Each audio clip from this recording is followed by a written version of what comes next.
Hello, friends, and welcome to the Aegis Champions League. This is an upper bracket quarterfinals match between Planetary Collision Esports and the Nameless Zephyr. And I'm so happy to be here. While I am sad that Gordo is out, unfortunately, battling a bout of the vid, it's good to be back on this stage, and it's good to be here with you, TDS. It's exciting to have you here, Nyarko. Obviously, Gordo, my partner in crime during the whole split, had to take a step away. We made some jokes about the fact that he finally got the COVID after not asking for it himself. He pretty much just made it so that he would eventually get it. It came this time around. Unlucky, but he'll be back next week. I have high hopes. But this time around, we have Nyarko, and Nyarko will feel the bill perfectly fine.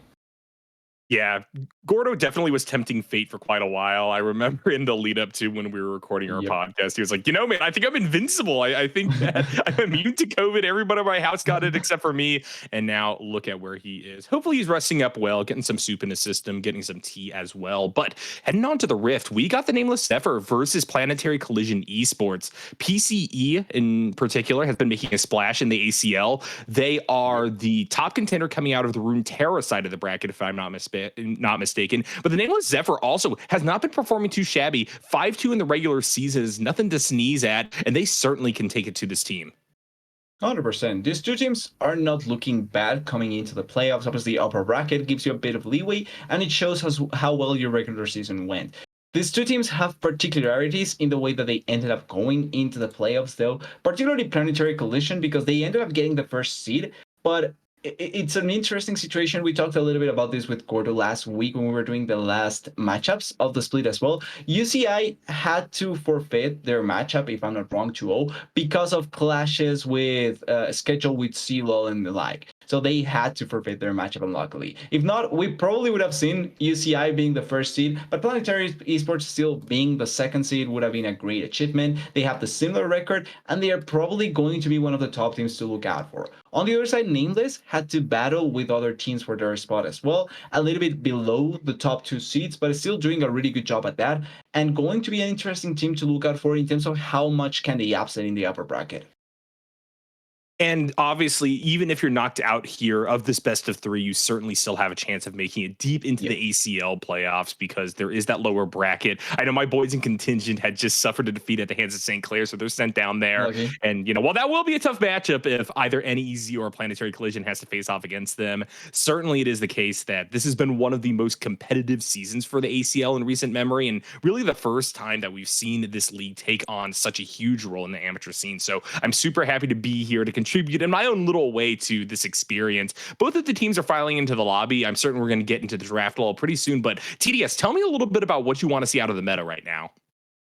Well, the fact is that we're still trying to transition into certain spots. Obviously, the meta has not yet been truly defined in a specific way because we're still transitioning into what will be the MSI patch coming in. I think it's in the next two patches will be, or in the next one, if I'm not wrong, actually 13.8. So that will be the more important meta finding patch possibly in the coming weeks and how it's going to set up for the rest. But right now, heavy carries in the bot lane are going to be crucial to have. Top lanes that don't necessarily throw away big leads or that can carry on with super big leads like Jace, if you're able to play around it, can be really valuable. And then a little bit of an open pool inside of the jungle. I think it's a really interesting point because even though I think probably Jarvan is looking like potentially the strongest jungler, you have a lot of options to go into the jungle for different types of junglers, and you can try and play your different niche style depending on what your team needs and how you would like to play. So I'm interested in seeing what variety we end up getting here, but for the bot lane, I think we're bound to see Jinx, Saya, Barrios can still be valuable. Maybe a little bit of Twitch or Bane. I know some players do like to play them, and I would be excited to see it coming.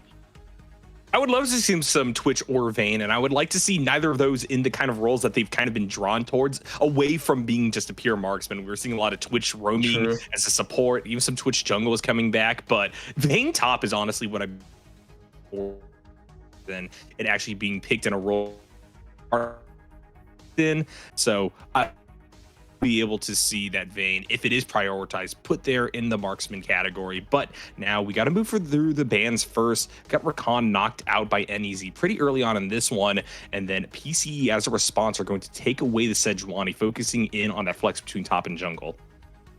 taking away some champions that people do enjoy a lot to play. I actually forgot to talk about this champion now getting banned away, Milio. It's a really interesting champion to talk about right now, because I think that if you're not only proficient on it, but your team lacks a lot of potential cleansing power, he is going to allow for you to be in a really, really good spot. If there's a lot of CC on the enemy team, you can find really good angles to try and make it so that it's really difficult to go against them. So the Milio ban makes a lot of sense here, and there's players that have been putting their time and can be really effective on the champion. With that in mind, Bear is taking away on the other side, has really good playstyle, has really good variants to play. It's not just focused on hyper carry. You can play the poke version and can control a lot of the bot lane. But the focus has been a bit on the champions that have been perceived particularly strong, but that can also provide a lot of value for the team overall, with certain either abilities or ultimates that will just provide for the complete team. I was going to say that, yeah, this is a very utility ban oriented phase right now, but no, we do see the Kindred eventually come out for the Nameless Zephyr. That's going to be their one non-support ban in the first 3.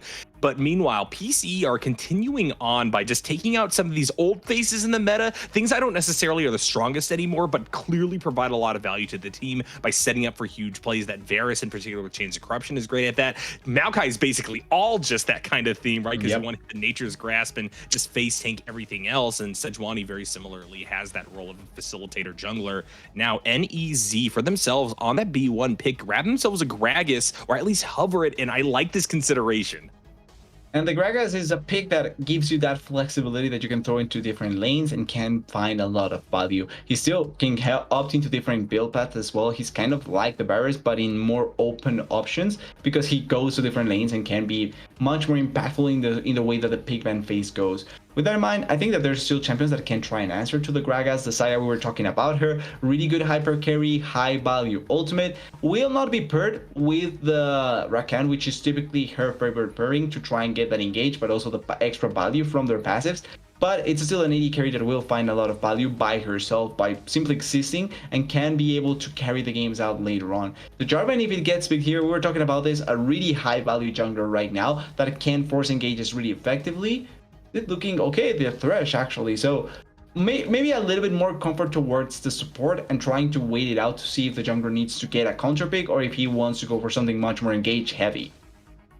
It will be interesting to see what PCE do with their third draft slot here, because they're kind of put into a position where if the Nameless Zephyr grab themselves 2 bot lane champions, something for the support role, something to be the AD carry, you're now kind of caught out, either having to transition away from thinking about a jungle pick in order to reserve counter pick potential, or alternatively, you yourself are just going to have to give up what could be a very responsive bot lane for the Nameless Zephyr. And it looks like they're going to go whole hog in on that bot side of the map by grabbing themselves a Blitzcrank into a Thresh.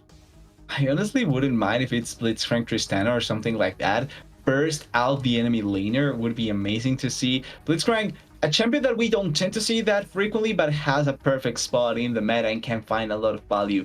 Aphelios, it's not the kind of burst champion that I would have paired with the Blitzcrank, but it certainly does provide value. Late game carry has a lot of value if they are going to come into you, and then can set up for kills really effectively as well. Not against the champion, I think it can be really useful. Have to see how effective will this bot lane pairing be though, because I don't think I've seen enough Aphelios Blitzcrank duos to really call as a strong duo, or just something that you want to try out and see how it works. Jarvan is still getting covered. I would guess they are going to pick it here, and yeah, it's going to be picked now. I feel like you could have just opted for the Jarvan before and then waited out to see your support counter pick in that position. But at the same time, it's just the same 3 picks, so it's not like it affects a lot of the order that PCA was opting into anyway.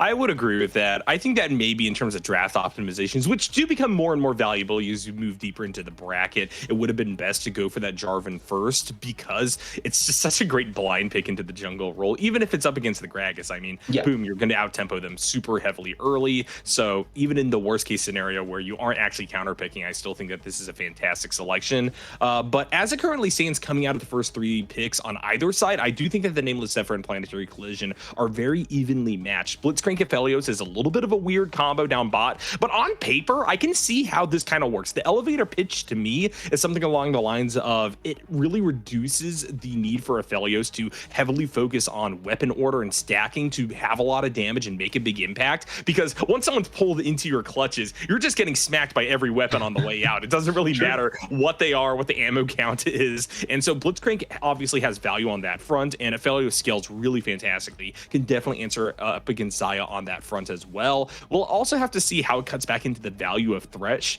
Usually you don't see Thresh into something like a Blitzcrank because you're usually reserving that as an answer back against something like the Rakan, the NEZ already banned out. But yeah, very interesting for sure. And PCE are going to go back a little bit more standard than the dynamic we're seeing out of the Nameless Zephyr by getting themselves a blind Lissandra there into the mid lane. We'll have to see what the response is going to be from Blue Squad. And I'm waiting a little bit to see if that ends up getting picked, because I wanted to talk about the fact that the Lissandra and the Jarvan come through after the Blitzcrank. They are pretty much just saying, please hook us, because actually that works out better for us than for you. The Lissandra pick here going to be a really interesting factor. A lot of hard engage already gone for the side of PCE with the Jarvan and the Lissandra. They want to force the fights and make them happen in their own value. That being said, I really want to see how this Bel'Veth and this Fiora now getting picked are going to perform. That's a lot of split push power as well as small skirmish power. 3v3s, 2v2s can really benefit Bel'Veth and Fiora in the later stages, as well as just putting pressure onto objectives away from dragons and from barons. I'm not sure if it's going to be super effective, but I really want to see how well can Nameless play this out, because I think PCE has a pretty straightforward composition. They want to go for early fights, they can try and thread early objectives, they have a hyper carry in the form of the Xayah that can really come online later on in the game, but she still will find value later on, and then their own split pusher to kind of answer. But feels like Nameless are taking a bit more of a bet with this sort of compositions. Like, they want to see if this can work out, try and play it if with high risk, high reward kind of way. And I respect that, considering they are the lower seed and probably can pay off. The Nameless Zephyr feel like they kind of have a Ratatouille draft going, in that the story, the moral of that story is anyone can be a cook, anyone can be a carry on their side, right? Blitzcrank can't necessarily do it through stats and abilities, but everybody else can. The Aphelios, the Bel'Veth, the Fiora, the Gragas. You are not mad if any of those champions pick up a bunch of kills and get super fed, because these are 1v9 selections. And while it might suck that they have to balance out the gold early, and it will also feel really bad if one of these champions gets particularly behind, especially up against the early skirmish composition that Planetary Collision have drafted for themselves. If the Nameless Zephyr get a crazy performance off of a single fight, they feed 3 kills over to one of these champions, I think that any single selection on Blue Squad's side will be able to put this game away and answer back against the scaling threats that do exist from Planetary Collision Esports. Because yeah, while they have that hyper carry in the form of the Xayah and the Jax to ramp up to in terms of power, as a whole, I think that the united front of a fed NEZ will be able to answer back late. I agree. I think that if we're looking into a 30-minute game, right, and the gold difference is it's not bigger than 2,000 gold in favor of PCE, Nameless is in a perfectly fine spot. You're in a moment where your carries will have 2+ items. They will be able to deal really effectively with a lot of the engage potential because of the silence from Blitzcrank, but also the disengage from the Gragas is going to be really effective to deny some of those just hard engage coming in from the Lissandra and the Jarvan. And then the damage late game wise by the champions, you make a comparison just head to head between the champions.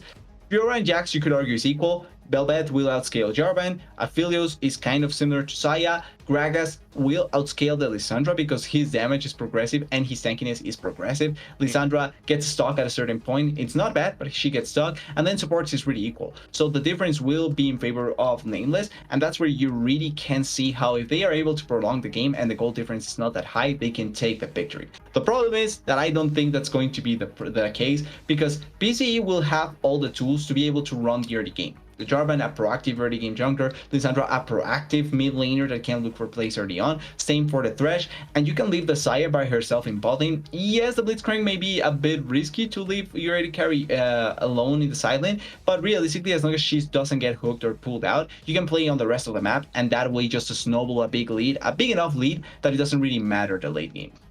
Now, hold on, TDS, because while I do agree for the most part that PCE is going to control the pace of the early game, we do have to look at this Blitzcrank pick. It is a big if to say if Xayah does not get hit by rocket grab, it's all easy peasy. But that's literally all that the champion is, man, right? Yeah. Blitzcrank is picked only because you're going to hit rocket grabs, and you got to hit them frequently. I think that at the very best, PCE are going to be able to force tempo plays across the map that forces Blitzcrank to also leave bot lane to kind of try to match up against the Thresh. But I actually really don't see much of a situation in which the Xayah can be left alone versus the Aphelios Blitzcrank lane. Maybe if we just see PCE hands diff people and they broadly are in a place where they just need a strong side mid lane because this Lissandra is popping off or something, maybe then it's like fine to take that risky play. But as it currently stands, at least in my eyes, the Nameless Zephyr will at least be able to stabilize bot side of the map, or at least be responsive to the movement of the support. When it comes to the Jarvan, I'm a little bit less sure about what they can do on that front. Well, the other thing is, if you're worried about the Blitzcrank and the Aphelios playing like that, right? You can just dump them. Like, come bot with the Lissandra and the Jarvan and then just destroy them. And you no longer have to worry about your Xayah staying by herself. That's kind of the other way to look at it. And then it's the Jax that has to play a bit more safe. But he probably can do that more effectively, like you were saying. Probably Jax can do that more effectively against the Fiora and the Velvet than the Xayah by herself against the Blitzcrank. So probably going to be a much better bet. And if they're able to dump on the Aphelios, the longer it takes for Aphelios to get to that ramping spot where he can just carry with 2+ items, the easier it is for your composition to just be able to play. Because if you dump everything on him and he dies immediately, it doesn't really matter that he has the items or that he is there.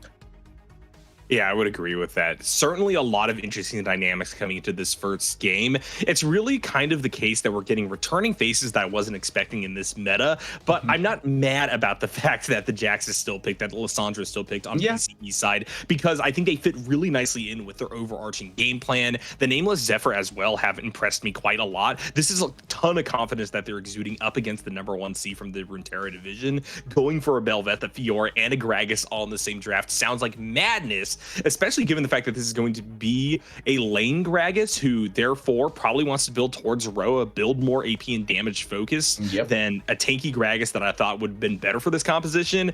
It really is just a matter of all hands on deck. Can they make a statement and can they get to that late game? Really excited to see this one. Do you have any parting thoughts before we throw it to a quick break? I want to see it quickly. I want to see the game happen, and I want a level 1. I hope it happens. All right. Well, I also want to see that kind of chaos. I feel that sometimes Thresh Blitzcrank like balance one another out where neither team wants to go whole hog because if they gamble the wrong side of the map, everybody's dead. But we'll have to see, right? The Nameless Zephyr, Planetary Collision Esports have been confident in the draft. I would not be shocked if they were confident in that level 1 play. So let's throw it to a quick break. Let's get on to the Rift and let's see what happens.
Hello, friends, and welcome back to the Aegis Champions League, where we have an upper division quarterfinal match starting off between the Nameless Zephyr and Planetary Collision Esports.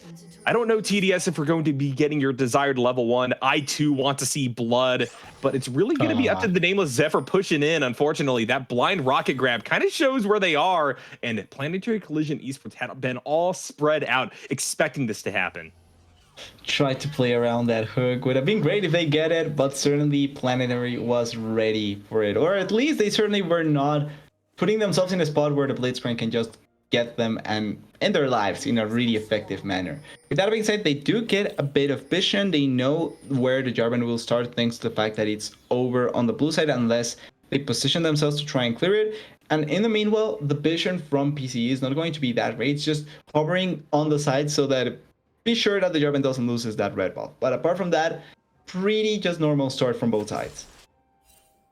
Same side start, excuse me, for these two junglers is going to be interesting for me just because the Bel'Veth and the Jarvan have very different early game dynamics. There's a chance that they remain synchronized throughout their entire clear. There's also the chance that the Jarvan tries to go for like a level 2 cheese gank or something, and therefore will be kind of set off kilter versus the clear path of Kurian. And I think that that is going to be the pace that really defines this early game. How are these junglers going to match up against one another? What do their individual skirmishes look like? And who is actually mobile to help out in stuff like river fights? Yeah, who's going to be the first to be able to interact with the lanes, who's going to be the first to be able to interact better against their enemy jungler, set up plays, things like that is going to be important to try and notice throughout the game. And I think that as long as the Bel'Veth doesn't really need to worry about the rest of the map, she's going to be in a really good spot because she doesn't really need to make plays happen. She just needs to farm and be strong. That's pretty much her motto this game. Kind of like the Kindred that was banned, actually. There's going to be the first hook of the game landed down onto Spirit Desire. No answer back with the rocket grab from Can't Stop. And so BB, Nuna, and Soldier are going to get a really favorable trade up against the Aphelios, who, because they started Cull, is going to be kind of hard pressed to do a whole lot here, barring a really good grab from their support.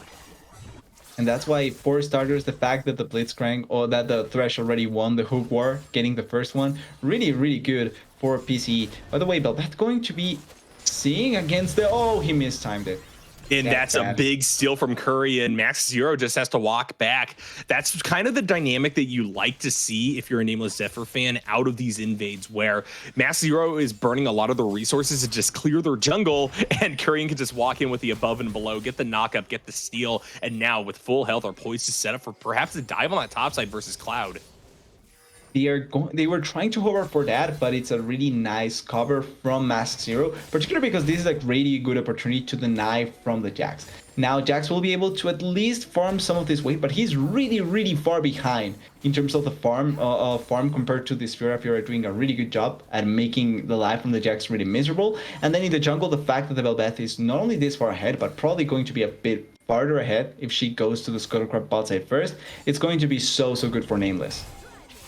Overall, a very clean start from the Nameless Zephyr. I think the one weak point may have been the fact that Spirit's Desire got hit by that early hook bot. But even then, they had the double pots. They're able to heal up. And it isn't like they're going for deep trades in this lane, given the fact that they have that cull. They're mostly just not wanting to get hooked again. They still have their cleanse up. So even if the worst does come to pass, I think that the Aphelios will be relatively safe. And overall, this is a map opening up very much in Blue Squad's favor. Even more so now as Cloud goes low, tries to flash away, gets hit by the Fiora W, and then one more Q in alongside the flash. It means that Witness Me is going to claim first blood.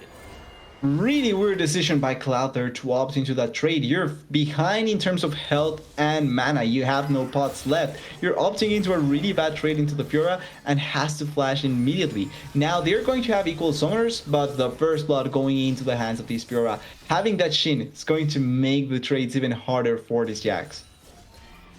And now Planetary Collision Esports, the people that we were really hoping were going to be able to define the contours of this early game, are in an awkward position because by virtue of the fact that the Jax is behind and getting traded on yet again, there is a case to be made that Mask Zero really can't focus that top if they wanted to or not. This Fiora is in a position to either escape really well or in a very dire circumstance 2v1. So we'll have to see what the call is going to be. Right now, Jarvan is on pretty deep invade territory, really doing a good job clearing out out some of these camps before Can't Stop actually moves up to try to push away the Jarvan. Oh, Cloud. We got to focus on top yet again. Cloud does have the wave at their back, and Witness Me is taking quite a bit of damage, but look at the river sandwich. Currian just going to pick that one up from emerging off that bush, and that's a really good push off by Dan Xiaogu as well, making sure that Mass Zero can't try to follow up.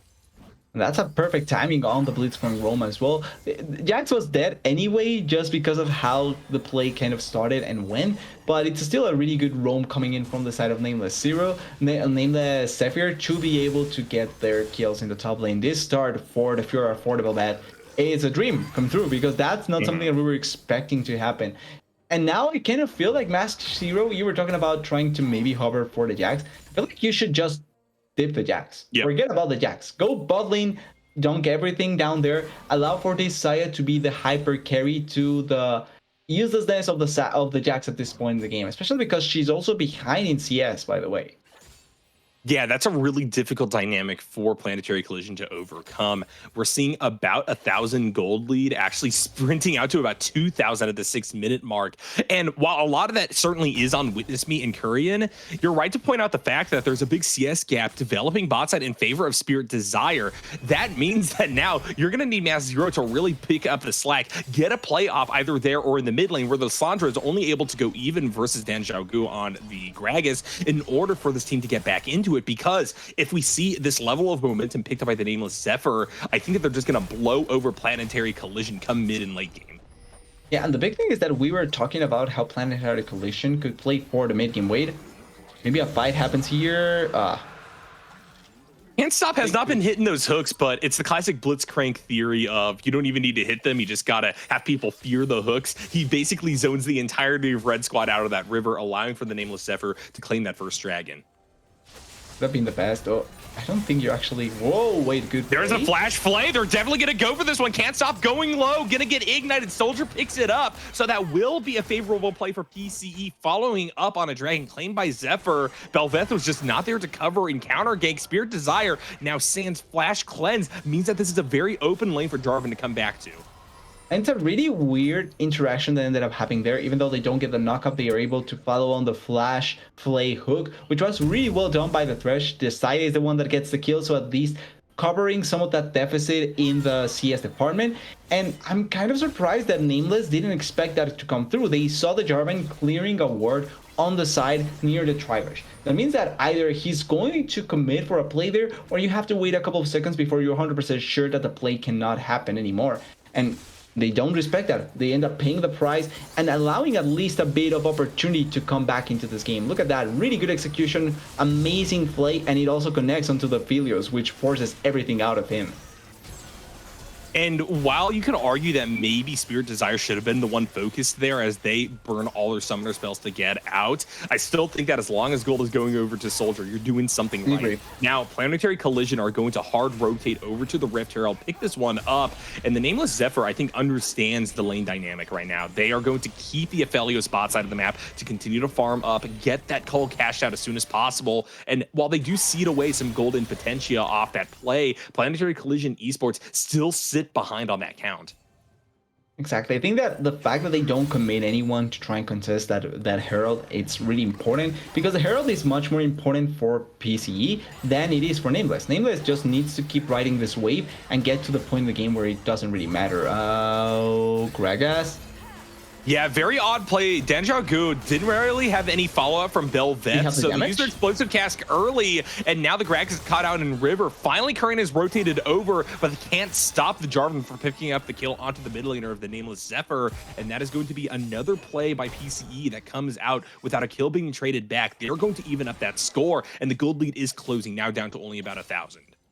Almost got scared they didn't have enough damage to be able to take the kill, but at the end it doesn't really matter. They do secure the kill into the Gragas, a bit more gold going into their pockets. Now with those blades also going to the Saya as well as the Herald, probably can try and turn around a bit of the gold lead in their favor. Still not the best for PCE, because we talked about this. The gold deficit needs to be a bit larger for it to have an impact on the game against Nameless. As long as Nameless keeps it at this point in the gold deficit, that's completely fine. Cloud hopping in with the leap strike, trying to get some damage down onto Witness Me. They know that the wraparound is here from Mass Zero, but the grand challenge being issued means that Witness Me is able to pick up at least one kill on the back end of this one. Flag and Drag is already used. Mass Zero is just going to try to put the foot on the gas and take down this champion, but the Fiora is dancing inside of that bush, making sure that the Jarvan can't push any deeper, and that is going to be a 2v1 turnaround for the Nameless Zephyr. Really well done by Witness Me. Cloudy is really far behind. He barely has the damage. He barely has the resistance. He just gets hit and dies immediately. Maybe a play here to even follow up on that. Oh. BB Nuna knew something was going on. I thought I spotted them trying to like flay or something. I thought they were going to try to cheat towards Kurian, but no, above and below comes out. The Thresh is knocked up, and now they are no more. Big long-term lane gank box side of the map. Gonna pay off far better for the Nameless Zephyr than what we saw out of Planetary Collision topside. And it's still not going to stop Cloud. He's taking way too much damage. If he dies here, that's going to be a big lose. It's not only the fact that you're dying there, it's the fact that you're losing a really important part of the minion wave as well. Like, you're already dying. That wasn't going to change. But now you're also losing way too many CS waves. You're losing way too many minions, and that's not going to be recovered unless you get more time in the game. It's going to be really difficult. The other side of the map has to do something to respond to this. And it's not only the fact that the Jax is getting smacked, it's the fact that Mask Zero has invested a ton of time topside, probably to drop Rift Herald if they could kill Witness Me, but they fail in doing so. Now they have to try to find another play elsewhere to make this consolation prize of the Herald drop before the plates go down valuable. And honestly, I don't know if they're going to be able to find it. Kurian's doing a really good job covering both mid and bot side of the map, and that means that best of the case, you probably aren't getting a kill. You're just dropping and protecting Shelly so you can get a charge off and get some gold over. He has to throw it pretty soon as well. They are not going to get enough time to actually make the best use of it possible. You have to throw it and just make use of it. That's it. So you have to find some way to find gold.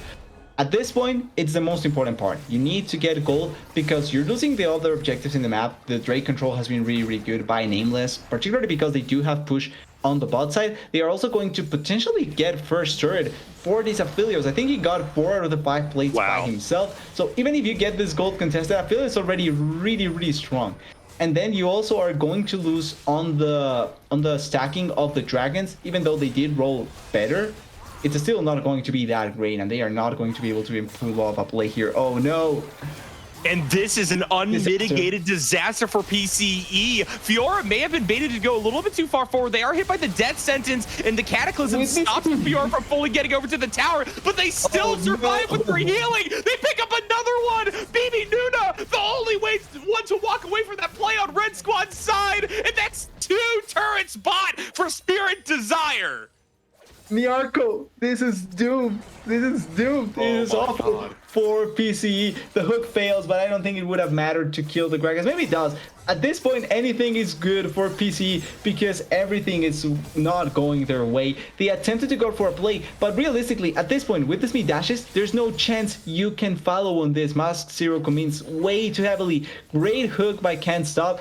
And everything after this is just history. They get everything they wanted. They tried to kill Witness Me, but Witness Me is way too strong at this point. They commit so much, and they barely are able to almost kill Witness Me. Great parry timing. Yeah. It's just so doomed. I also gotta say, I think Cloudy wants to get the kill so badly that it goes with the E way too early, and that's why the parry ends up not only saving the life of Witness Me, but also making it so that everyone else can die.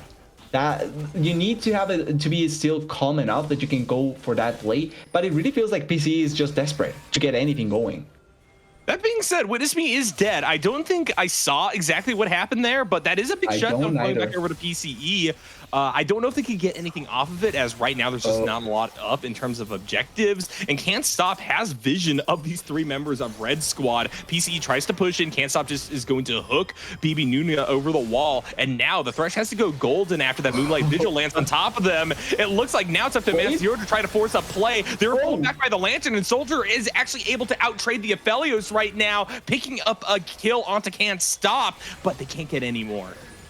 Yeah, I think a bit of a mistake there. A bit by the Aphelios, a bit by the rest of the team that doesn't really commit for the play. They could have gone for the kill on almost anyone, but they don't really force the play to happen. Wade Pure Desire? A lot of resources burn. They want to try to force this off the back of Cloud, but they go so low. And the 3-man explosive cast is going to scatter Planetary Collision Esports, sending them all to their death. Kurian gets a double-double, and that's the first clean ace of the game at only 15 minutes in. They are way too hungry for kills. They are way too hungry to get gold, and it doesn't work out. I want to see the replay as well, just to notice a couple of things. First of all, why they go so heavily onto the affiliates that doesn't even have to blow flash, and then the fact that they commit when they already used ultimates in the previous skirmish. Like in killing the Blitzcrank, they already committed a couple of things that were quite important. Here they force the ultimate first onto the Gragas for some reason. The follow-up is way too delayed and badly done. They commit for the Gragas, but it's the Lissandra commits for the Gragas, the rest commit for the Filios. And it's so disjointed that it just sets up for these Gragas to get everything going. Amazing flash W by Kurian as well. 4-man knockup into just everyone else following perfectly. It's just so difficult to say if something was going to work out or not, because it feels like the despair is what's pulling PCE at this point. But they need to go for these picks, because if not, they are not going to come back into the game. I don't know if this is something you can come back from, TDS. This is a huge goal lead at the 16-minute mark. And yeah, the Nameless Zephyr has been a little bit overconfident at times. I still don't know how Witness Me died for that one time that they did, but certainly it is the case that they're overextending a little bit here and there, and PCE can respond. But now, it's not only the burden of PCE to take down the Fiora, they have to kill the Aphelios, they have to kill the Bel'Veth. And while I think you can succeed on one of those counts, trying to do this against all three of these Fed members is going to be so difficult. Big hook there from BB Nuna means that we get a situation where multiple members are going to commit to this fight, but unfortunately Silver Shakes is just massively isolated. Masked Zero uses their Cataclysm, but still they're kited out by Spirit Desire, and Soldier cannot get through this choke point. They try to flash away, but Kurian has all the dashes in the world to just follow up and go on a rampage. It's another textbook play from the Nameless Zephyr, and now off that 1 for 3, they're able to just jam it down mid, drop the second Rift Herald of the game, and get even more value. Nyarko, they get the kill into the Aphelios, which I think it's good enough. They committed a lot, but they at least got a big shutdown. Now, I'm not sure if that's going to matter to turn around this game. They have Shelly. They are just going... Actually, this is Herald. So they are going to push with this second Herald. Probably not going to get this inhibitor just because the Herald is not enough damage. But this game is just completely controlled by Nameless. It's 18 minutes into the game, and they are already almost 10k gold ahead. I'm kind of surprised that Planetary Collision didn't just let Shelly take the inhibitor. I don't think there was a wave there to actually hit that down. But as we're talking about that, Mask Zero tries to get to safety, box and everything burned by BB Nuna, and they still cannot save the Jarvan. Now Kurian is going to be able to go over there, proc their ultimate passive, and jump right back into the fray. And while this is all happening, Witness Me is tearing through the team. Finally, the Bel'Veth is taken down by the Jax, but it's too little too late. Cloud can't get anymore, and Witness Me is happy to rush all the way inside the base to knock away the Thresh. They really want to be Witness there. The Fiora just rushing through everyone, killing everything that moves, being able to do so much damage. And even though Kurian dies, survives for so long and gets so much value. The dragon still hasn't died, by the way. This dragon has been alive for like 5 minutes, 6 minutes at this point, and nobody wants to take it. But kills are more important, am I right? I think that after a certain point, yeah, the kills are more important, because the Nameless Zephyr can coordinate for a push in the end at basically any point in time after the Baron Nash responds. Right now, it doesn't matter if you get dragons. It's a Cloud Soul.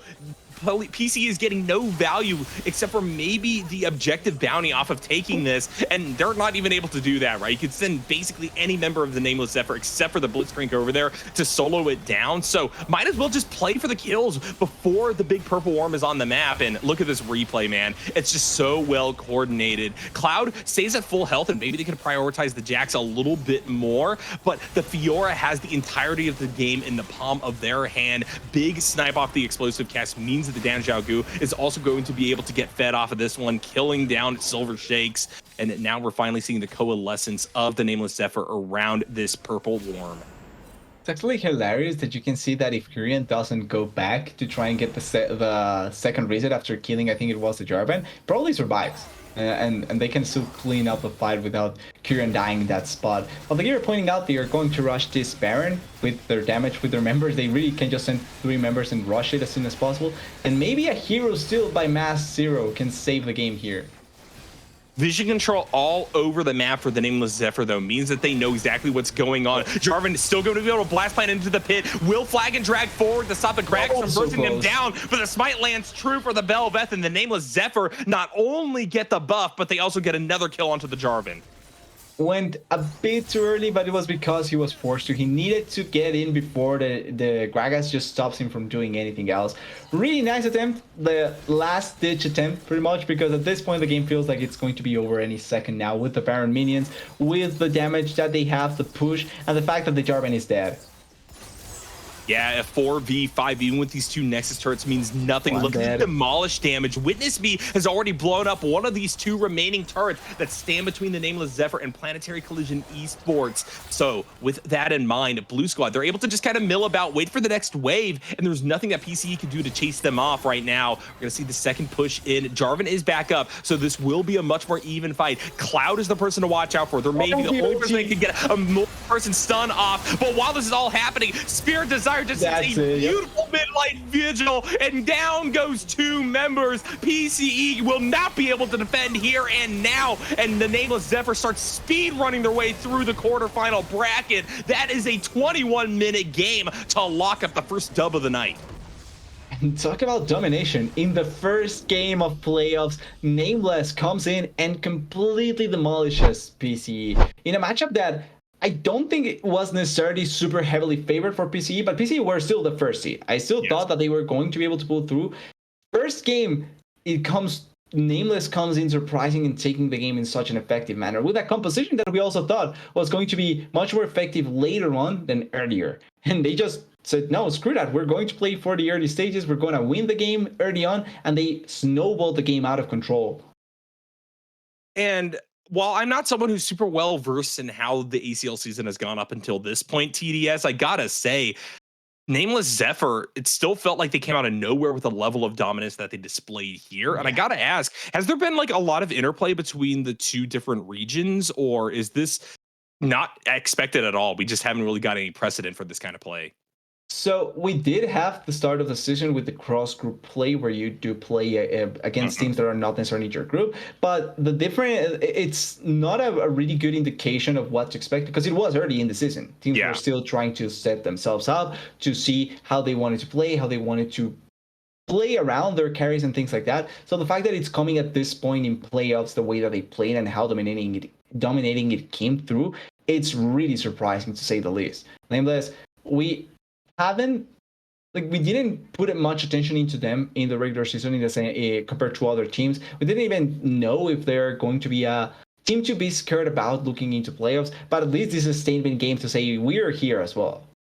For sure. And what do you ban from the Nameless Zephyr, I think, is the other question that PCE have to ask themselves right here, right now. Because, yeah, this is a carry performance from the Fiora for sure, but it's also a carry performance from the Bel'Veth. And as a collective, it felt like the Nameless Zephyr just had better laners and had better calls to get them to this point where they're able to snowball the game into a 21-minute victory. That is not simply a team looking stronger. That is a team looking to dominate.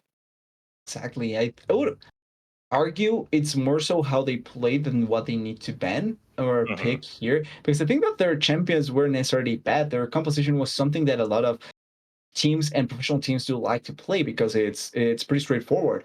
But the issue is that I don't want to say they're performing, because it feels like they didn't come to play, but it's more so the performance in the game was the best. And I hope that they can try and correct that for the second game, particularly in the top lane. I think the difference was really big. So if they are able to turn around that matchup, they can begin looking for other sides of the map to try and put focus on and try and turn around the situation. If they want to go for something easier to play, then just 2 tanks, 2 carries, support, and go for that. That's the easiest way to play. PCE certainly not out of this one yet. The ACL playoffs are just underway, and we already have some crazy plays to highlight, not only from this series, but the ones that have come before and the ones that are currently firing off. So make sure you guys keep it here, because we're going to have updates throughout the night about what's going on across the league. But for right here, right now, we're going to throw it to a quick break so we can get into the next game between the Nameless Zephyr and Planetary Collision Esports.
Hello, friends, and welcome back to the Aegis Champions League, which, as a side note, I always thought was Aegis Challengers League, but luckily I've been corrected before I actually had to go live with this whole fiasco. So with that in mind, yeah, this is the Aegis Champions League, guys, and this is going to be game number 2 between the Nameless Zephyr and Planetary Collision Esports. Should be a wild one, as that first draft showed us that NEZ are not playing around. They are going hard on a bunch of different carries and a bunch of different lanes and saying, hey, even if you shut down one side of the map, we'll be able to snowball through the other. And honestly, turned into kind of the case where they weren't able to shut down anywhere. PCE were struggling top, mid, and bot by the end of that game, and it was a 21-minute victory. Let's see what the alterations are going to be coming out of Planetary Collision in this one to try to bounce back. So far, NEZ on Blue Squad will not have to change a whole lot of their tune. They're just going to continue to ban out the Rakan. And it's going to be the same for the PCE, banning away that Sejuani. It was the Sejuani, the Barriers, and the Maokai, the bans that came through from PCE on the red side, and then the Rakan, the Milio, and the Kindred on the blue side. Not sure if it's going to stay the same. I would argue you could go for something different in both sides, trying to take away. Particularly PCE banning away the Gragas would be a good solution, because I think that having that much flexibility on one champion can be quite risky, especially if you don't know where it's going and you don't have a clear-cut answer for it. Can be a really good just ban away to take. It's going to be the same. And I don't want to wear my biases on my sleeve here, but I kind of hope that PCE shape up in this game and take us to a third round, because I want to see a game in which the Nameless Zephyr doesn't ban out the Milio and it gets through, because this is my champion of choice right now, and I would love to see him in a competitive environment. But alas, it's going to be continued pinching of that support pool. NEZ eliminate for a second time running. And meanwhile, Planetary Collision Esports so far apparently don't think that the draft was their problem, because they are just going to knock away the Varus yet again. And I, to a certain degree, agree. I feel like the draft could have been solved with playing a bit better, because if they just played a tad bit better, it wouldn't have been that big of a deficit. But it's going to get an adaptation now, the Blitzcrank getting banned away. That means Maokai, it's open if they want to take it. But if the Gragas is the pick here, then Maokai can be taken now by PCE. That's kind of the sort of adaptation that you're able to get if you ban away another champion that it's not the one that you banned in the previous game. I will say though, I would like the Maokai just because it's a much more straightforward way to play the game, in the sense that it's pretty straightforward engage, scales a bit better than the Jarvan, and then you also get a lot of value out of the MIPs. The MIPs are still going to be super important to keeping control, and your ultimate can be so bothersome to play against in a big corridor. And PC are going to grab the Maokai for themselves here, and they're hovering the Zeri to go along with it. I like this selection quite a bit, TDS. As you know, I am probably the #1 Zeri apologist for competitive play. I think this champion's so fun to watch, and I think it's a great pairing because you Nature's Grasp a bunch of people, Zeri pops her ultimate and just starts tearing through them. It's a combo not as old as time, as certainly Zeri is a newer champion, but it is exceptionally ancient when it comes to the realm of competitive play. However, at the ending moments here, they will just pivot back to grab the Xayah again. So they're keeping the Xayah. I'm not against the Xayah. I was okay if it was Zeri or Xayah. Both champions had their tools to survive by themselves, so it's not like you need to provide for them in a lot of ways. That being said, Xayah doesn't play a lot with Enchanter supports compared to Zeri. Zeri prefers the Enchanter supports compared to the Xayah. Xayah is fine with almost anything else, so it can change the dynamic of the bot lane matchups that you go with. Aphelios means Thresh. Thresh was picked in the previous game by PCE. That means that now that it's open, you can take the Aphelios and the Thresh, and you have the duo that a lot of people enjoy to play with the Aphelios. This is one of the given duos that you see with the Aphelios, even though I do like Lulu as well with Aphelios. It's still going to be really good. You have safety with the Lantern, you have the big potential. I hope it's a Braum. I really hope it's a Braum. That is such a good pick here against the Aphelios and the Thresh. I like the Braum, and it will in fact be locked in. I think this is a great changeup for PCE's bot lane. It does mean that once again, the Nameless Zephyr is just going to be able to go for a cold start on this Aphelios. And I think very similar to last game, we could be seeing that in a vacuum 2v2, the Aphelios gets out pretty far ahead just because of the lane presence that the Thresh provides. And that could be a pain point that Planetary Collision has to answer back against, as that was the dynamic we saw in the first matchup. But the Braum is going to help a lot in that mid to late game. I love this champion. I think it's chronically underpicked even in pro play. Certainly is underpicked in the realm of solo queue because nobody wants to sacrifice themselves for the others, right? But yeah, it's good to see it come back to the Rift. I'm happy it's in a good spot in the meta, and I hope to see it a lot more. Right now, focusing on the second phase of bans, we're getting the Ahri knocked away by the Nameless Zephyr, as Darius is going to be the ban out by PCE. I could see why they go for this. I think it's good to isolate the top side of Nameless Zephyr, given the fact that the 1v1 was super favored towards Blue Squad. And the Bel'Veth ban out as well here means that while there certainly is still pivot potential for this Gragas going to the jungle role, it could be the case that we finally see NEZ's jungler go for something a little bit more early game oriented that maybe doesn't have as much of a carry pedigree behind its name. Yeah, it could be something like that. Maybe you could opt into the Jarvan, like in the first game PCE did, or you could go for the Graves, another carry-oriented jungler that will deal physical damage like the Bel'Veth, and I think has less of a ramping time than the Bel'Veth, so can be quite good in that regard. If you're a blind pick here, wanting to take the matchup themselves, wanting to try and showcase that if you can do it, we can do it too. I want to see the counter that Nameless goes for in this situation, but there's still a couple of picks that you can go for and can be really valuable. But one thing that I want to say that PCE did great is the fact that they left the counter pick for mid lane, which I would argue is much more important in this game. If you give your mid laner a bit more control, then that way you can try and look for more value in the rest of the map. The previous game was pretty equal, so it didn't really matter what the PCE was able to accomplish because they were losing in 2 lanes and then 1 lane was neutral, so it didn't matter. And it's going to be the mirror matchup. Okay. This is such an ego play by the Nameless Zephyr, because if they could dominate the top lane yet again, this is a pretty definitive case that one is superior to the other, right? And I think that if Planetary Collision Esports start to loosen up there for a second game running, that could really hurt their mental and stop them from being able to push these other lanes. Now, with the Aurelia grab, it's a little bit less confirmed as to where exactly the Jax is going, as we even spoke to soon, TDS. That's the Jax jungle on the table. I think it's going to be Jax top Irelia mid Gragas jungle because I feel like Jax jungle, even though it's probably doable, feels kind of weird in this spot in the game, in the meta. I'm not sure if I would argue I would like to see it. The Irelia in the mid lane as well, there's not a lot of champions that will put a lot of pressure onto this Irelia. The Galio gets picked here, not going to be the biggest menace for Irelia in the mid lane, and I think that you can get a lot of potential outplays in there. In the same time, Galio will be able to town the Aurelia really easily, to lock her down really easily, because she's going to be dashing onto you. So you pretty much have a straightforward way to lock her down. And if Maokai is in place, the CC chain can be really, really long. It's just if they are able to kill her. Great adjustments coming out of Planetary Collision Esports is my first response, and I think the one that gives me the most hope that we could be getting a game 3 out of this series, because that Galio at the end I think is a really smart turn. It answers back against basically everything that NEZ could possibly throw into the mid lane, the Gragas, the Jax, or the Aurelia.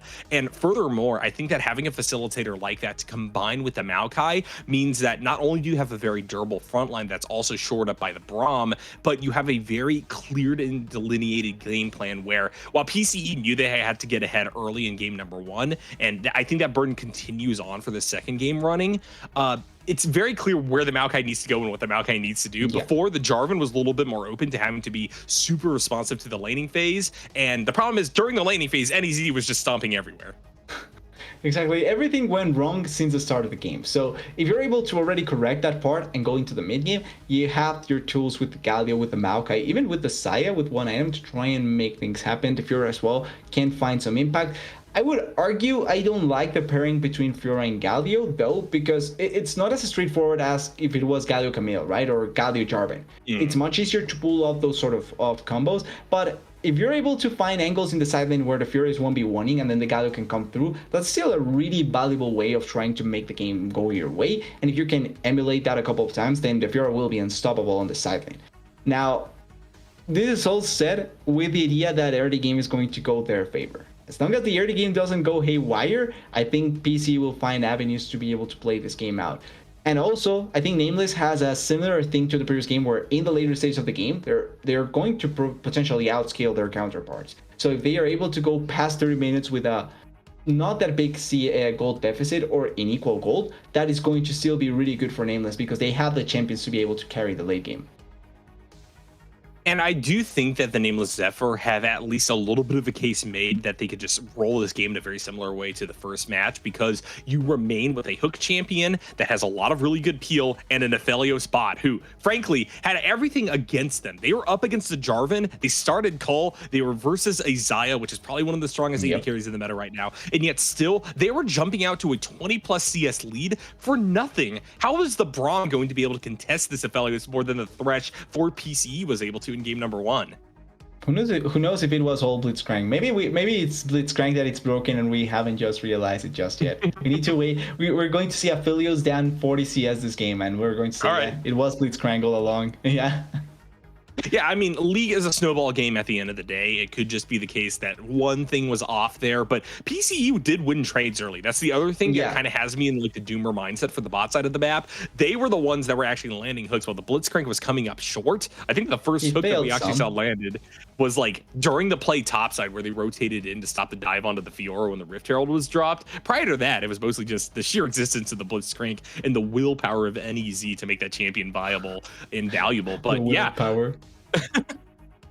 Honestly, that's my excuse whenever I play Blitzcrank. I don't actually hook anyone because I know I'm going to miss, and that immediately is going to like mental boom my team, and now the enemy knows they can run at me. If I just never hook people, and I'm never going to miss, right? Fair enough. That's an interesting mind game. If I don't hook them, they will think that they probably will get hooked. Maybe. exactly.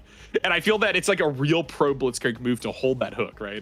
It just walk at them belligerently. I would argue, yeah, maybe it is. So, hey, if you have that mindset of a pro player stuck in bronze, you're probably your teammates are doing something wrong. Certainly. All right. Well, I think that we have come to the end of our rope in regards to things to talk about between these two teams, because I just want to get on the Rift, man. And that's where a lot of these variables are going to come to a head. And we actually see if Planetary Collision Esports can bring it back against a team that just crushed them in the first matchup. NEZ looks so good right now. They have drafted another composition that could snowball through all of these lanes with a huge facilitator in the jungle. Once again, this is going to be a wild one for sure. We'll see you on the other side.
Hello, friends, and welcome back to the Aegis Champions League Upper Division quarterfinals. The Nameless Zephyr currently up 1-0 versus Planetary Collision Esports in this best of 3. But PCE want to turn things around, and they might do so off the back of a 5-man through this bot side tri-bush. Let's see if any action comes about. Well, level 1s once again. PC is this time is the one that goes for the aggressive action here. They have the Maokai, they have the Galio, so it makes sense that they pulled this off. You would argue that maybe if the 4 members could be in the same spot, they can answer to this sort of invade. I don't think if they see Aphelios, they can kill him here. Spirit Desire choosing a very odd path to answer back. They could have just walked towards Dan Xiaogu, but instead they try to move down. They are pincered because of it, and that's a very early and easy first split over to Planetary Collision. And honestly, a really weird answer by Nameless, because this is not something unexpected. You have Maokai Galio. Like, these 2 level 1s are not bad. Obviously, you don't start with it, but these 2 good level 1s. Same for the Brom. If you hit his passive, you're pretty much dead if someone follows up. So it's really weird that they don't think this is something possible. And like you're pointing out, really weird pathing that ends up costing the life from the Aphelios. And it goes to the Fiora, so maybe now we can see Cloudy taking the top lane matchup in his favor.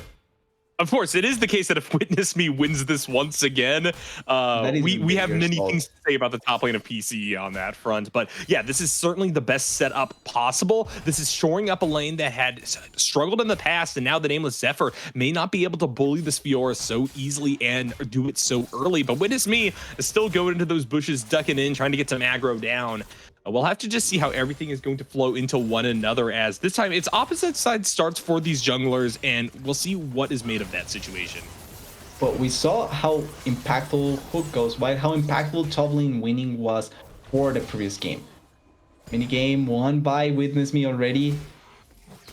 These trades are so enjoyable to see, because I want to see if the ego pick works.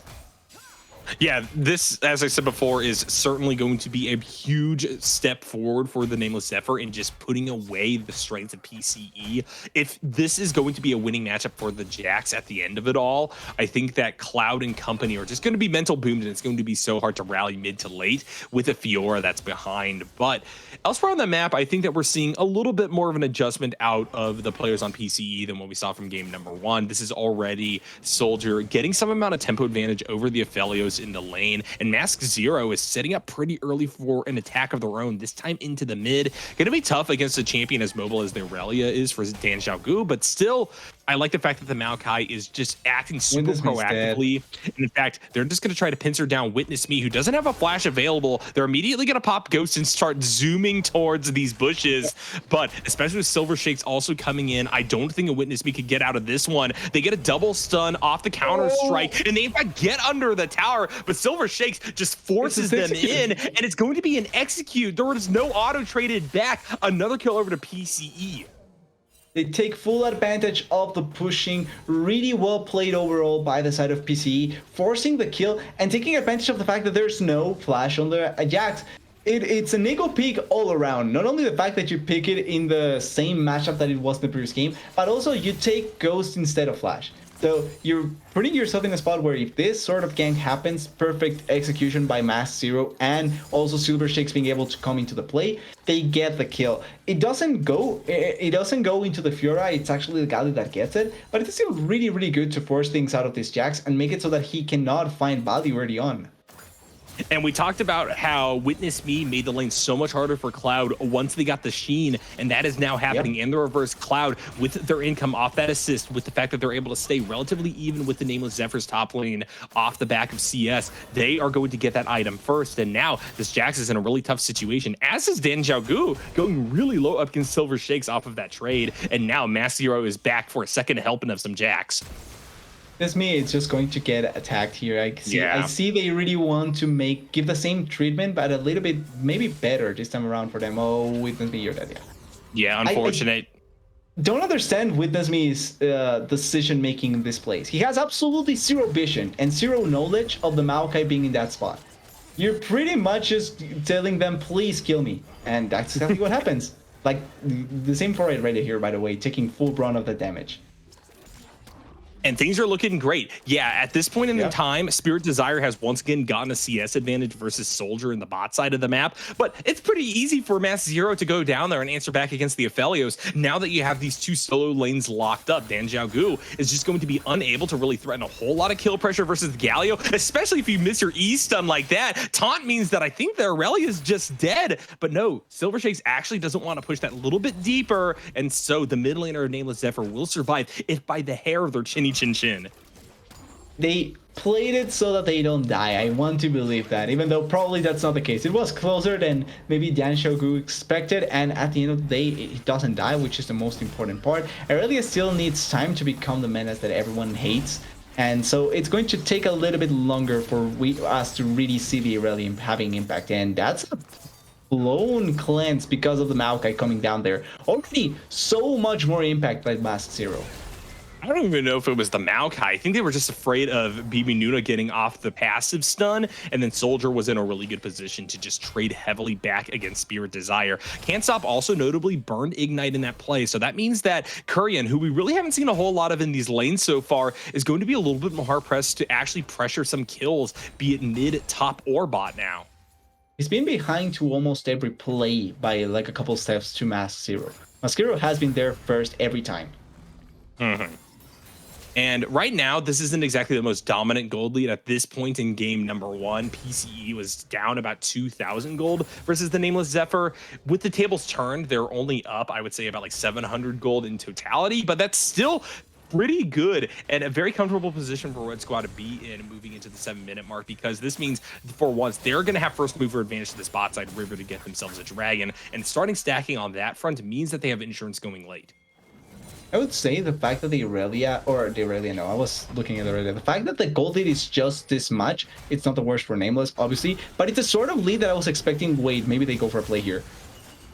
Silver Shakes is a little bit caught out, doesn't have the flash available, gets a double stun. However, Aurelia is going to be able to land their E. That forces the ultimate out of the Galio, and now Vanguard's Edge is going to miss. Aurelia's just going back into the melee, is able to get out at least at first with the lantern, but now Can't Stop is isolated, and Soldier has picked up a kill. Multiple low members of Red Squad means that Kurian is going to try to push into this one, but that taunt is huge. Featherstorm going to follow up. Spirit Desire trying to frontline. Kurian is also low. They're going to chase off Soldier and company and maybe kill the Xayah. That's a double-double for Aphelios. The explosive cast lands. I thought that was all in favor of PCE, but the Nameless Zephyr know when to push and how to push. So here's the thing, it really should have been in favor of PCE at the end of that play, but it doesn't. Wait a sec, witness me. No, witness me. Oh, they do die eventually to the Grand Challenge. Cloud, knowing how to... technical issues. Nope, we're jumping right back into the melee, and this time for the play-by-play of this fight. What madness we see on the Rift. If the Aurelia doesn't miss that, that's a straight-up potentially triple kill for the Aurelia without the Aphelios being there at all. But it also means that even though the Aurelia misses that, they take way too long to be able to clear her out. Gives time for Spirit Desire, which was pushing bot lane, to be able to come back into the play. I feel like if the Aphelios flashes a bit more aggressively earlier on, probably gets a lot more done before everything stacks up, but it doesn't really matter at the end. Gets 2 kills, sets up for Kurian to also get another one in this position, and the level 6 hit here. After killing the Galio, he hits level 6 perfectly to get the last kill. That was so well timed. Top lane, wait, Galio, Jax is getting a kill, actually in live. He got him. I think it's actually the Fiora that's going to be picking up the kill. Counter-Strike is activated. Witness me dancing on the edge with that tri-bush, but one more Q and lunge forward means that Cloud will come out with the solo bolo. However, while that has all happened, Mask Zero actually falls, and, you know, it's just such a weird game already, TDS. The gold lead completely closed up, only 400 now, 300 in favor of PCE. But you have to look at the concentration. So much wealth has flowed over to Spirit Desire and Kurian, and we saw both of these players have huge carry performances in game number 1. It's a 1-for-1 at the end in top lane. Could have been a 1-for-nothing, because I think that, oh, Spirit Desire is dead here. Has the flash. He's dead. Yeah, so, Glacial Fissure in the follow-up, it's crazy. The fact that the game is this close still, it's surprising, because I think that PC, with the lead that they had, could have run the game a little bit better. Now, Aphelios kind of killing himself, because that was just suicide. He didn't need to be there at all. it's giving them the opportunity to stack up the gold that they would have lost with this repair. And that's the most positive part for PCE, because they cannot afford to give any opportunity for Nameless to come back into the game at all. Especially because of the scaling threat that we've been talking about, TDS. Yeah. Planetary Collision have offset the ability for the Nameless Zephyr to run over this game at like the 30-minute mark, because you have a 4-0 Fiora on PCE's side. But eventually, the Nameless Zephyr will be able to present a united front. Eventually, Witness Me will be able to farm up. They're doing a great job on CS, even as they are giving a ton of kills over to the Fiora. Although now bot side of the map, this is a pretty scary situation. It's going to be the backwards utilization of the Nature's Grasp, but Spirit Desire just has so much DPS. Soldier will be able to finally take them down, but it makes Silver Shakes come down here in order to shore up the play, and Planetary Collision Esports make that a 2-for-1. But now Dan Xiaogu means that they can't actually take a tower off of that, and the snowball is still stopped by Blue Squad. Yeah, they cannot take the turret at all. They are probably going to be able to force something onto this Fiora. Oh, the timing's perfect. Great carry right there, and they go unstoppable. The grand challenge eventually, Witness Me is able to pick it up off the back of one more empowered auto attack. But is that too little too late, TDS? Well, getting the 1-for-1 and giving it's actually more gold for the Jax. He gets 100% more gold because of the amount of kills that the Fiora had previously than what the Fiora gets. If the Jax dies, it would be not be good. So it kind of salvages out the situation, the fact that you get that much gold to the Jax particularly. The issue is that Aphelios didn't need to die at all. Like, you can give up the minions to the turret. You dying twice like Aphelios did is way worse than actually getting those 2 kills. And you also did allow for the enemy to get a lot of control bot side. So it's just giving up things that you really didn't need to give up as Nameless. And even though they do collect a kill top side, it's probably not worth it compared to everything that they lost on the bot side. Caddy, would it be possible for us to see the gold distribution right now? Because I want to see what that bot lane looks like in particular. I think that Soldier's in a really comfortable spot. Yeah, up about 1,000 gold versus Spirit Desire. And that's a pain point that the Nameless Zephyr really can't afford to create on the map right now, because you already have to deal with the other side lane. Cloud, disgustingly fed, but not quite up as much in advantage versus Witness Me as one would expect. There's less than 1,000 gold rift between the Jax and Fiora. And so actually now we're seeing Nameless Zephyr rightfully try to focus the bot, try to get Spirit Desire into a better position. The question is, can they interrupt the dragon stacking? They can try. I'm not sure if they will be able to now that Jack's actually getting the better side of those trades. But they don't need to realistically get this dragon. They already got one, which was already a good enough job. They know that they are in there, but they don't need to fight it, or they probably don't even need to. They are going to commit to. Well, they do steal it. So that's something for sure. The Gragas is dead, and that's more gold going over to Soldier, though. And so, yeah, this is a great role as well with the Hex Gates, or the Hex Soul, but I think that Nameless Zephyr are really starting to coin flip a few of these fights. They want to be as ahead as they are in game number 1, in a game where that's just simply not possible. Yeah, it's not really logical to try and be as far ahead as they want to be. Like you're pointing out, this may be the kill that Witness Me doesn't want to give up. Oh, Witness Me. No. They are able to hop away, break Cloud's ankles for at least a little bit. They're going to be able to live out through this grand challenge, so that's quite a bit of value. But Spirit Desire's all alone bot. Thresh is here, but I think they're a little bit too late to save their AD carry. Wrapping around, maybe trying to throw out a Hero Lantern or something like that. But Glacial Fissure means that the Chain CC begins. They now can't stop. Has also exposed themselves to the rampage of 3 members of Red Squad. And Planetary Collision Esports clean up the bot side. Cloud may be dying top, but already I think that this is another favorable cross map for PCE, even if they don't get the tower here, which they will. I agree. And once again, I still don't. What is Spirit Desire doing? What's he thinking to be there? Like, his Thresh is leaving him consistently, which is normal, but you're staying in a turret with absolutely no vision, knowing that the enemy team was there just 10 seconds ago, 15 seconds ago, because you saw them getting the dragon. You know that they're probably going to try and get this turret as soon as possible, because it's going to give them the first turret goal. And it's just staying down there. Maybe I'm harping too much on the Aphelios, but this was a really close play, really good by Witness Me to be able to escape, and Cloudy almost finds the Jax. But because Cloudy stays, that means that now the Gragas can come in and get the kill. Forces a flash out, which is probably not the best, but you get the kill anyway. Mhm.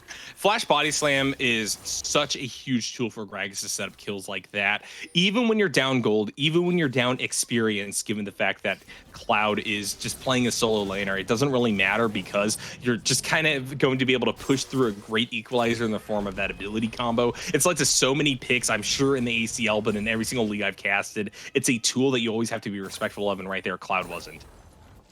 Exactly. You have to be extra careful, but it also goes to show how the game currently feels like. Like, both sides have their tools to be able to deal with certain champions, with certain plays. Interesting, Irelia actually completely with this.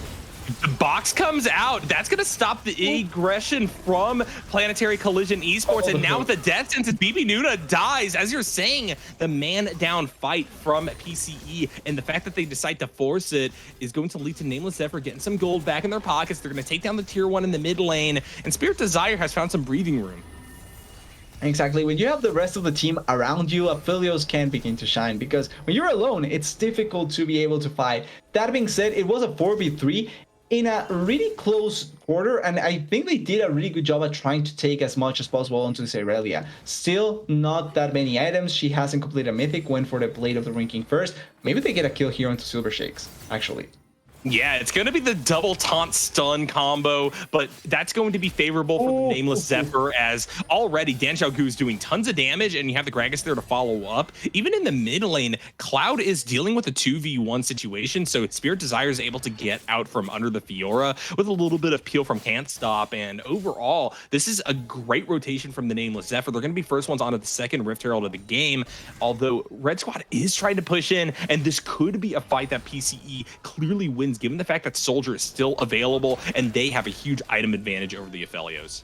And the big thing is that Silver Shakes is coming topside. They have Jax still pushing down there. He has teleport, so he can try and answer, but I don't think it's a smart fight. You already got the first Herald, and this is the second Herald post-plates. So it's not like it's going to matter that much if you end up giving it out. But Kyrian wants to fight this. He wants to fight everything.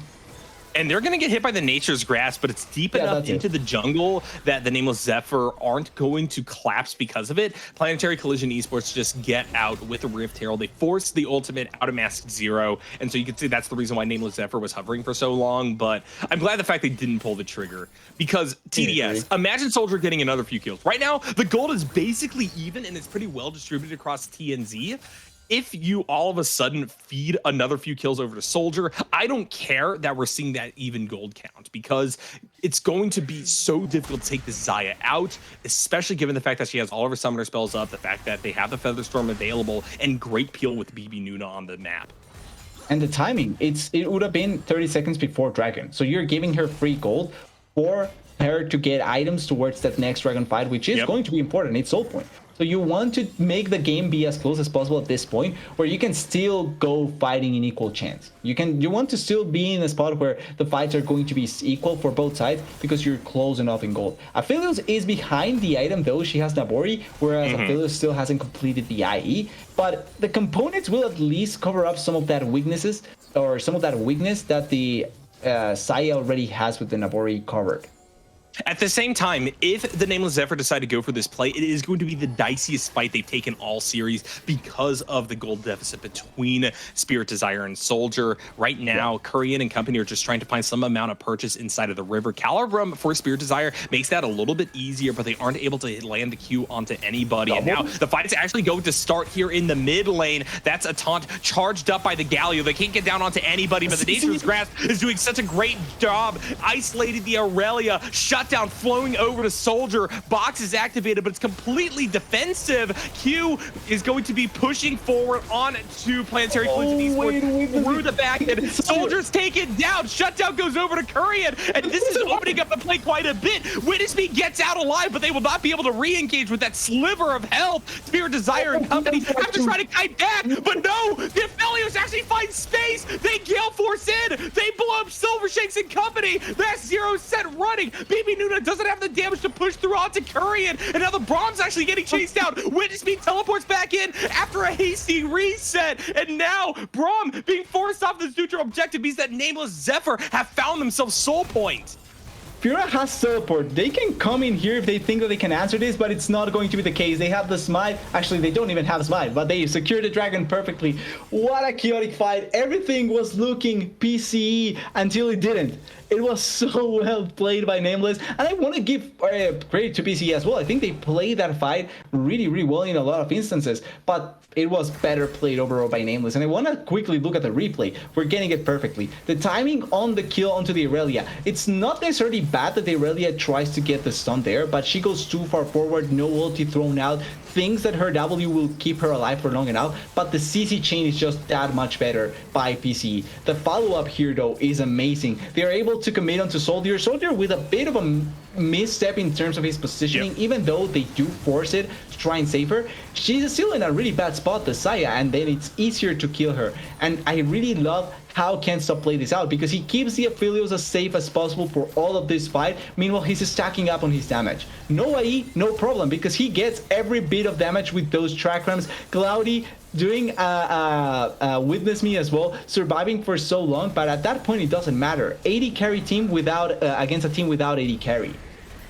And I was kind of puzzled as to what exactly happened there, but it looks like it was just a matter of split decision making. Soldier wanted to stay and fight because they had the man advantage, but at the same time, Planetary as a whole wanted to just stop the dragon stacking, and now they get the worst of both situations. Dan Xiaogu is going to be killed in the cross map, but the Nameless Zephyr have started up the Baron Nashor. It looks like eventually they just peel off. They're trying to bait in some of these Red Squad members, and that's going to be a hook landing onto Mask Zero box as well, but Soldier is raining down Hellfire upon the Thresh, and eventually the support of Nameless Zephyr is just going to go down, and that provides an opening, especially with Aurelia also off the map for PCE to get the big purple worm. That has to be one of the worst decisions I think I've seen. Trying to force that play into the Maokai. You're already down a player. You don't need to. Already has teleport, so it doesn't even matter. And now it all depends on Kyrian stealing this. They didn't need to flip the game like this. They are going to stop this Gragas. Yeah, and they won't even be able to get into the pit. 3 members of Planetary Collision Esports are just going to mob them up. Like this?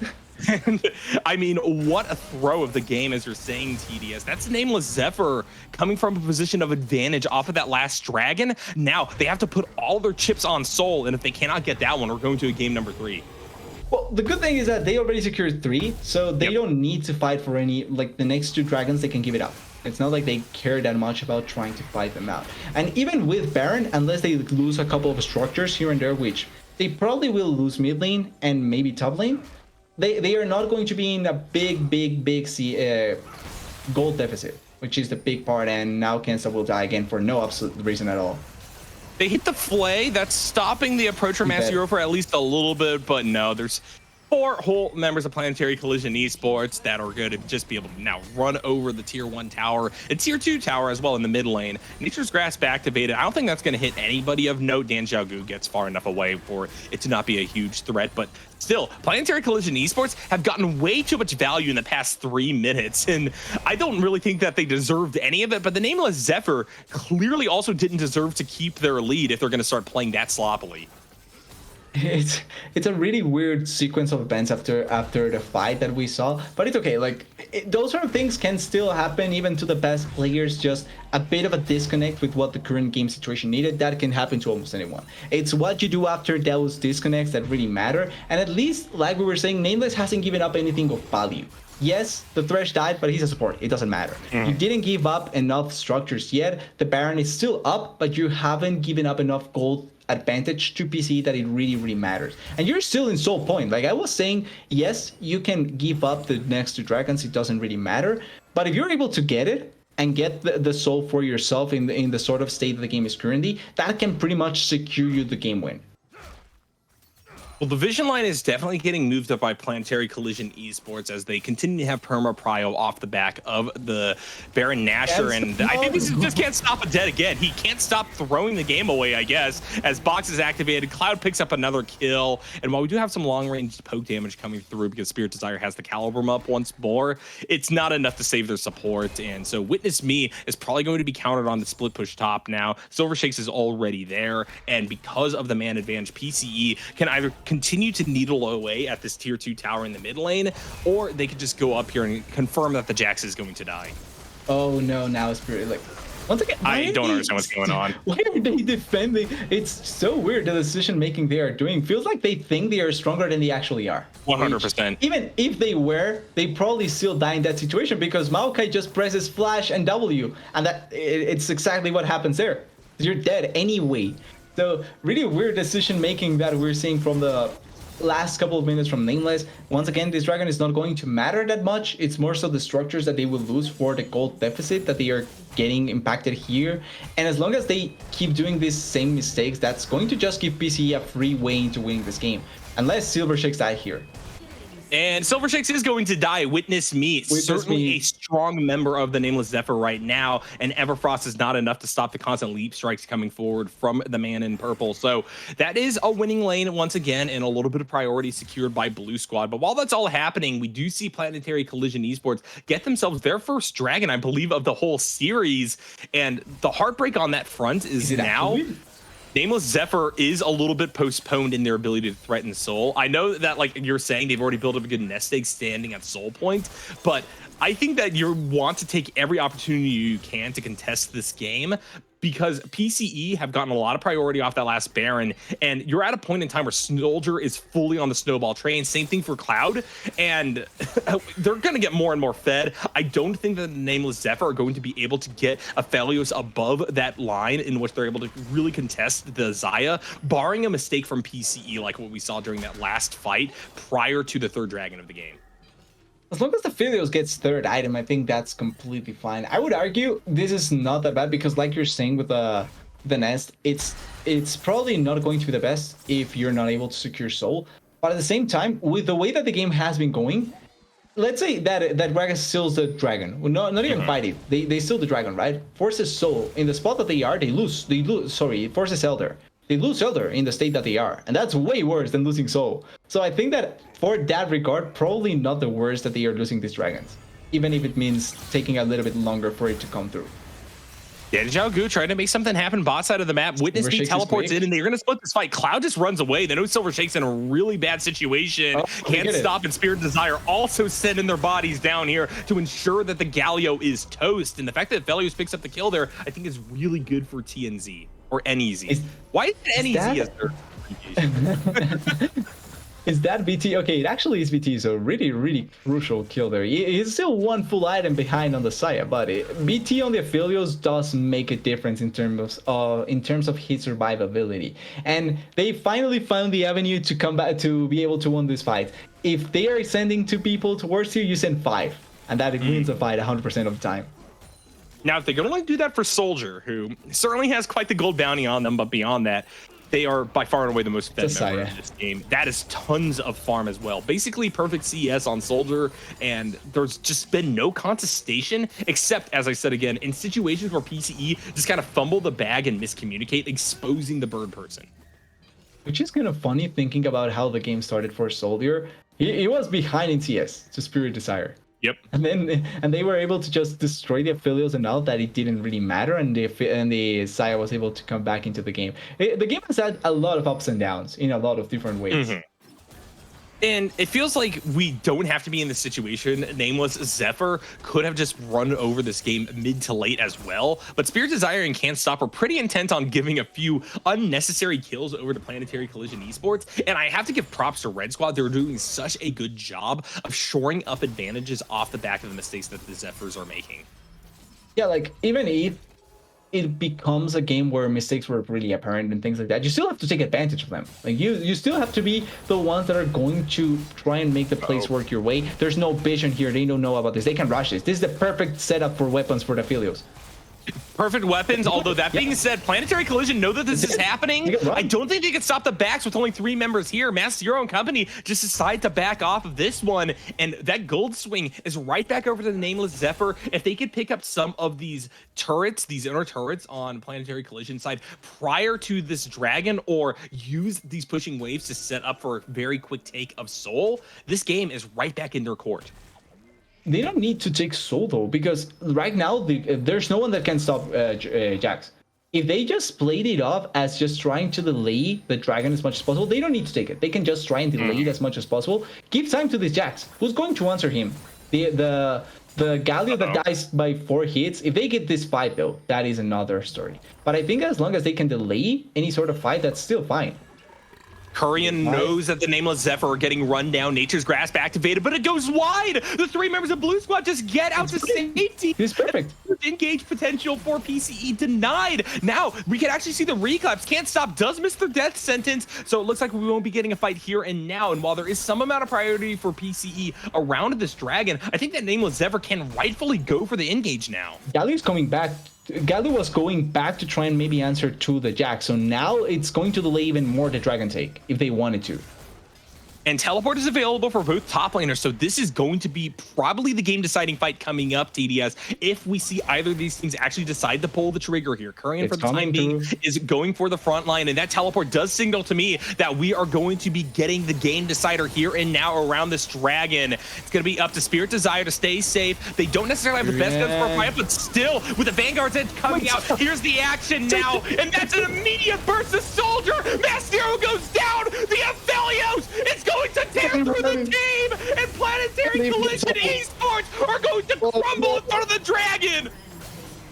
They even get so all die. Everyone is dead. Nobody survives. Nyarko 80 carries. Who cares about them? You have a Jax in your team that is able to just carry out the fight. That was so well focused from the side of Nameless. They had everything in their power to be able to take that fight, and this is where every bit of mistake from the previous parts of the game goes to the toilet, because it doesn't matter. They play this last fight, this last couple of minutes really well. You now have Witness Me pushing, probably not going to be able to finish the game, but that doesn't matter. So inhibitor in the top side and everything in their favor, and I love how they played out this fight, because they play out the split push super smartly, sending the Jax and forcing somebody out of position. Now you have the advantage in terms of teleport, but also in terms of positioning. They don't have Maokai ultimate, so they cannot force the engage. And even though it looked like maybe the Saya was going to be able to outplay the fight, look at the side. Saya is alone fighting against both Aphelios and Jax. You kill one, the other, they can still kill you,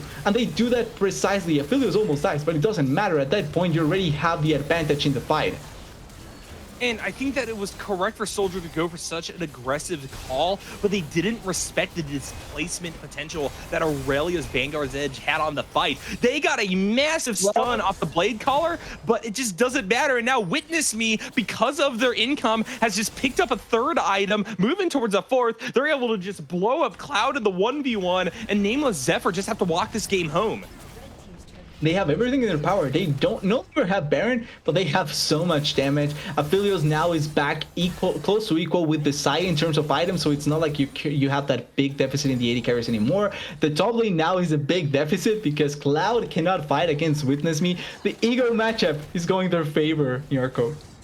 I think that is a little bit rude. Cloud did a good job in the 1v1, but yeah, and now at this point in time, the Fiora has just had their golden age behind them. Witness Me's time to shine is here and now, although they are certainly low, and so I don't think they could really take part in this fight. Not that they need to, though. Dan Xiaogu is batting for 2 right now. Can't Stop is here to continue the knockups and lockups, and while Silver Aphelios is able to get to safety, at least for a little bit. The artillery firepower of Spirit Desire means that almost the entirety of the rift is cleaned up. Cloud is the only one left to defend these towers, and I don't think they will be able to do so. I think that's it. It's just Cloud. They have Aphelios. They have 5 members strong to be able to push the game. Cloud, you have to be really good to be able to do this, but it's not going to be the case.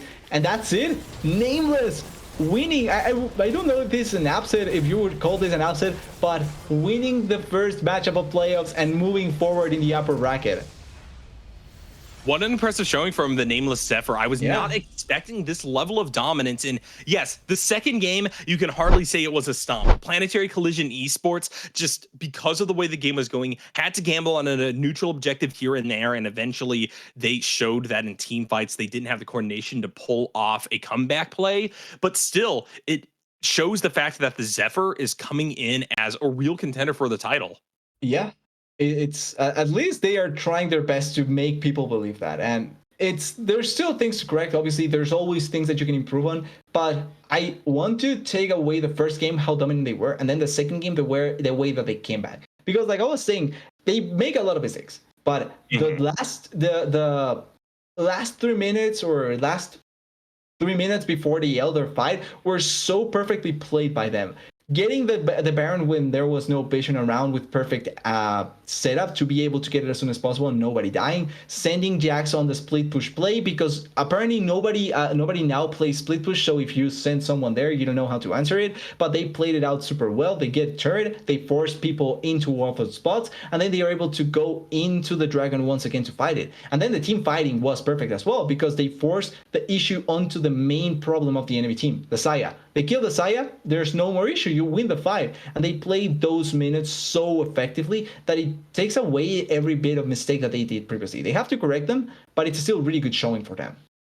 For sure. And if we do see a correction onto especially how the positioning of the bot lane kind of led to several snowballs back in favor of PCE, I think that this is a team that has a great draft, a ton of confidence to go for some big carries in basically Yeah. every role. And from there, they clearly have what it takes to make a statement. Same for PCE though, right? They didn't look terrible tonight. I think that maybe it's going to be a question of whether or not they deserve the 1 seed going deeper on into the bracket. They're certainly going to have to prove something in the lower division. But as it currently stands, they also have strengths. I think that there's a lot of things for them to gain from this matchup, and they will look at even stronger coming into next week.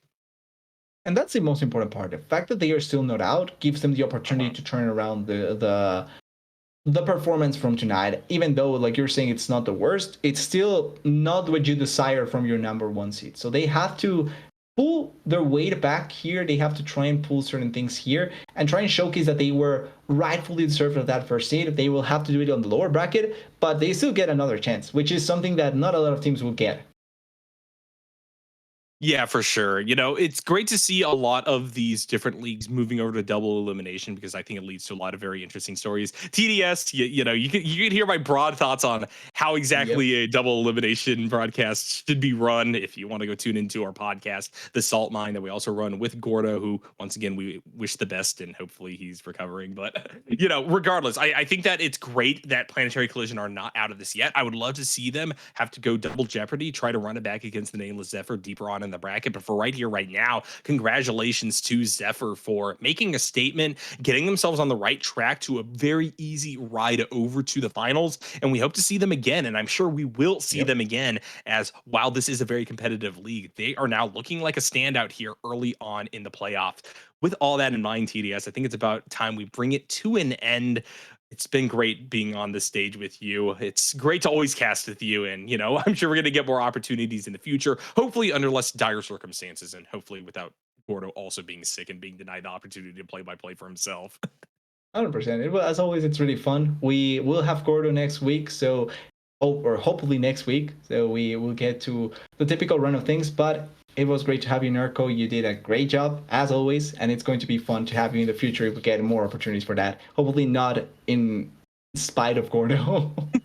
Not in spite of Gordo, yeah, for sure. Gordo, in fact, will be back, and I'm sure that he will be recovered enough in time to run us through another fantastic week of competition here in the Aegis leagues. Make sure to tune in as well for all the other days and all the other broadcasts that Aegis has running. It's not only the ACL that has a ton of really fantastic storylines abounding, and also it's not the only league with fantastic production and tons of heart from the casters and from the producers. Shout out to Caddy here for sure, but shout outs as Ooh. well to Tiger58, Slayer, Bonfire, all these other guys that are just plying their trade, making a statement, and making sure that the ACL and the Aegis leagues in general are the best place to be. So drop a follow here, drop a follow for I think the other 2 channels that we now have because we're just broadcasting that much now. But you There's a guys will lot. not miss it.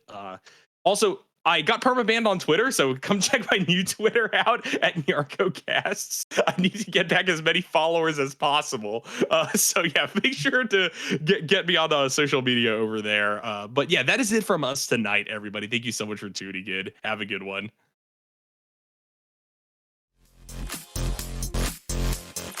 Like a bomb squad.